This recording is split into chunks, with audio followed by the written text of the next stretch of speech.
Lymphogranuloma venereum is sexually transmitted infection caused by the specific serovirus L1, L2, L3 of Chlamydia trachomatis, pathogen Chlamydia trachomatis, serovirus L1, L2, and L3, mode of transmission, sexual contact.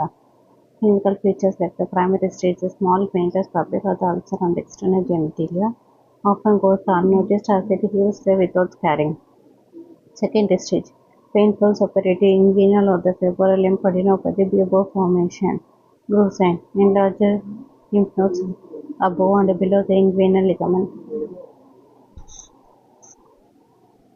Rectal syndrome, proctocolitis, rectal discharge and the strictures, especially in the receptive anal intercourse. Later stage, chronic genital elephantiasis of osteomena, rectal strictures and the fistula.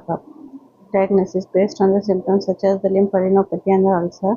Laboratory test, FRI test, absolute intradermal antigen test, nucleic acid amplification test, gold standard cell structure serology for the confirmation.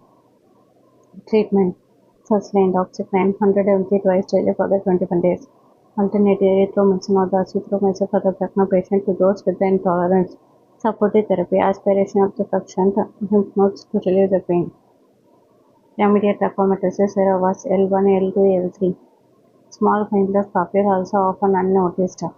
Second stage, painful inguinal lymphadenopathy, bugles, brucine, pathognomic lymph node enlargement above and below the inguinal ligament. Chronic sequelae, rectal strictures on the fistula, genital elephantiasis, osteomena. Diagnostic test of the nucleic acid amplification test. First line treatment of doxycycline 100 mg twice daily for the 21 days. Brucine, enlargement of the lymph node is separated by the inguinal ligament. Associated condition, rectal syndrome in the homosexual men. Rate complication mimicking the Crohn's disease. Alternative therapy, erythromycin or the azithromycin for the frequent pregnancy. Preventive measures, safe sex practice and the early treatment of choice.